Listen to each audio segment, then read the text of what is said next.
Assalamualaikum warahmatullahi wabarakatuh. Selamat datang di channel Mutiara 165, tempat di mana kita menggali hikmah dari kisah-kisah agung para nabi, para wali, dan orang-orang soleh.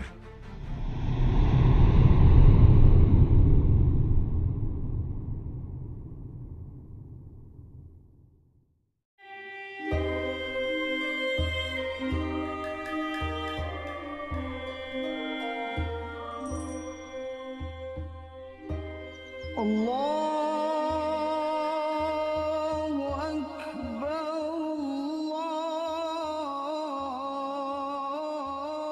Tahun itu, sekitar tahun 470 Hijriah, di kota Tus, Persia, hiduplah seorang pemuda jenius yang kelak akan mengguncang peradaban dunia Islam. Namanya Abu Hamid Muhammad bin Muhammad Al-Ghazali At-Tusi, yang kelak dikenal dunia sebagai Imam Al-Ghazali, Sang Hujatul Islam. Ia bukan anak bangsawan, ia lahir dari keluarga sederhana, ayahnya hanyalah seorang pemintal benang, namun berhati mulia, suka bersedekah, dan haus akan ilmu. Sang ayah tak meninggalkan warisan harta, namun mewariskan doa, dan cinta pada ilmu yang tak ternilai harganya. Sebelum wafat, sang ayah berpesan kepada seorang sahabatnya, seorang sufi zuhud dan tulus, untuk mengasuh kedua anaknya, dan menjaga mereka dalam pelukan ilmu dan keimanan. Imam Ghazali kecil tumbuh dalam keheningan zikir dan ketekunan belajar. Sejak usia belia, pikirannya sudah melampaui usianya. Ia menyukai kitab-kitab, menyerap pelajaran seperti tanah kering menyerap hujan pertama. Ia belajar fikih di bawah bimbingan Imam Ahmad bin Muhammad Ar-Radkani, dengan tekad membara dan kecerdasan luar biasa.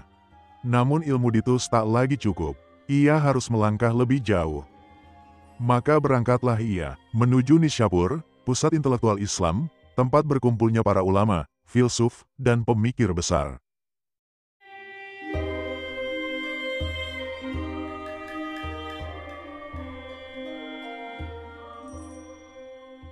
Di sana, ia duduk di majelis seorang guru agung, Imam Al-Haramain Al-Juwaini, faqih ulung, pakar kalam, dan imam masyhur pada zamannya. Bersama gurunya, Imam Ghazali mempelajari fikih, filsafat, mantik, dan memperdalam ilmu kalam serta tasawuf. Kecerdasannya menakjubkan banyak orang, bahkan membuat kagum sang gurunya sendiri, hingga Imam Al-Juwaini berkata, Al-Ghazali adalah lautan tanpa tepi. Nama Imam Ghazali pun mulai menanjak, bukan hanya di Nishapur, tapi di seluruh penjuru dunia Islam. Ia tak hanya sekadar murid, tapi permata ilmu yang bersinar di tengah zaman penuh pertanyaan dan keraguan. Namun, perjalanan ini baru permulaan. Di balik kejeniusannya, Allah telah menyiapkan ujian jiwa, krisis batin, dan pencarian spiritual yang akan mengubah hidupnya selamanya. Setelah wafatnya sang guru besar Imam Al-Haramain Al-Juwaini, Ghazali sang murid paling cemerlang, dipanggil ke jantung kekuasaan Islam yaitu Baghdad. Yang memanggilnya bukan sembarang tokoh, tapi Nizam Al-Mulk, sang wazir agung dinasti Seljuk, arsitek kebangkitan intelektual dunia Islam.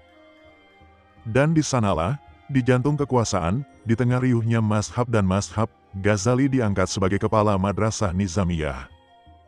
Lembaga pendidikan paling prestisius di dunia Islam saat itu, tempat berkumpulnya para ilmuwan, fukaha, dan para pencari hikmah dari penjuru dunia.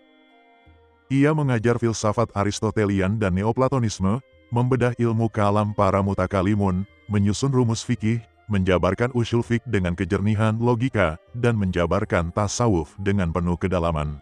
Murid-muridnya datang dari berbagai penjuru bumi Islam dari Khurasan yang jauh di timur, Mesir dan Hijaz di jantung Hijaz, hingga Andalusia yang sedang berpendar cahaya di barat.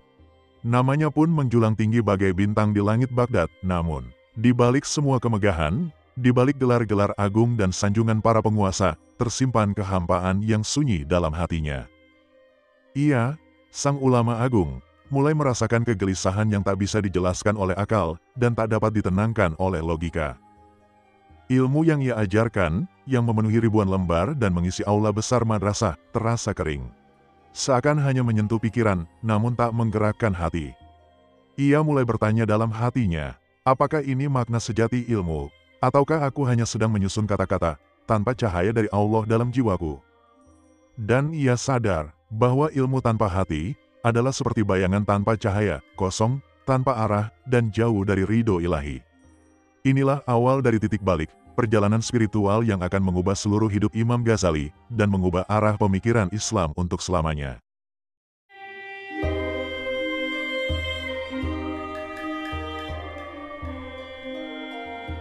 Di masa perenungannya, ketika dunia mulai ia tinggalkan perlahan, Imam Al-Ghazali memilih hidup sederhana, mengajar, beribadah, dan menjadi imam salat di sebuah masjid kecil, tak jauh dari kediamannya di Baghdad.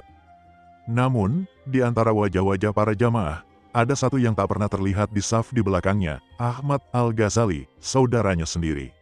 Seorang sufi yang dikenal lembut hatinya dan tajam mata hatinya. Hari demi hari berlalu, dan kecurigaan pun tumbuh di hati Imam Ghazali, lalu ia bertanya kepada ibunya. Dengan nada risau, "Ibu, mengapa Ahmad tidak pernah mau salat di belakangku? Tolong, katakan padanya, ajak dia berjamaah bersamaku. Aku khawatir, orang-orang mulai berprasangka." Sang ibu pun menyampaikan pesan itu kepada Ahmad. Dan keesokan harinya, untuk pertama kalinya, Ahmad hadir dalam saf di belakang sang kakak. Salat dimulai, takbir pun diangkat. Namun, di tengah rokaat pertama, Ahmad tiba-tiba memisahkan diri. Ia berdiri menyendiri di sudut masjid, melakukan mufarakoh dari salat yang diimami saudaranya sendiri. Usai salat, dengan nada bingung, Imam Ghazali mendekatinya. "Wahai Ahmad, mengapa engkau pisahkan dirimu dari salatku? Maafkan aku, saudaraku, tapi aku melihat tubuhmu dipenuhi darah." Darah.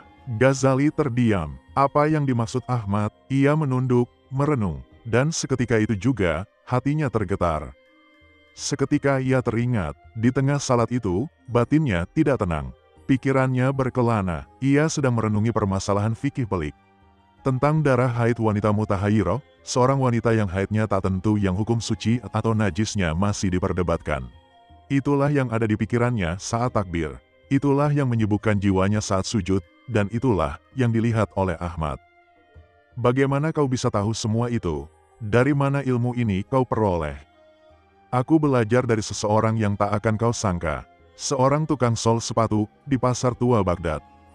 Bukan seorang faqih, bukan pula seorang ahli kalam atau filsafat, tapi seorang sufi tersembunyi yang telah mencapai derajat marifat melalui jalan kerendahan hati dan keikhlasan yang tak pernah dikenal oleh ilmu formal." Dan disitulah Imam Ghazali sadar bahwa ilmu tertinggi bukan hanya yang dipelajari, tetapi yang dihayati. Bahwa mata hati kadang lebih jernih dari ribuan lembar kitab. Setiap kisah adalah cahaya, setiap perjalanan adalah pelajaran, dan setiap hikmah adalah mutiara berharga bagi kehidupan kita. Mari kita renungkan bersama dan ambil inspirasi dari perjalanan mereka yang penuh cahaya petunjuk. Sekian dan terima kasih. Mutiara 165 undur diri. Wassalamualaikum warahmatullahi wabarakatuh.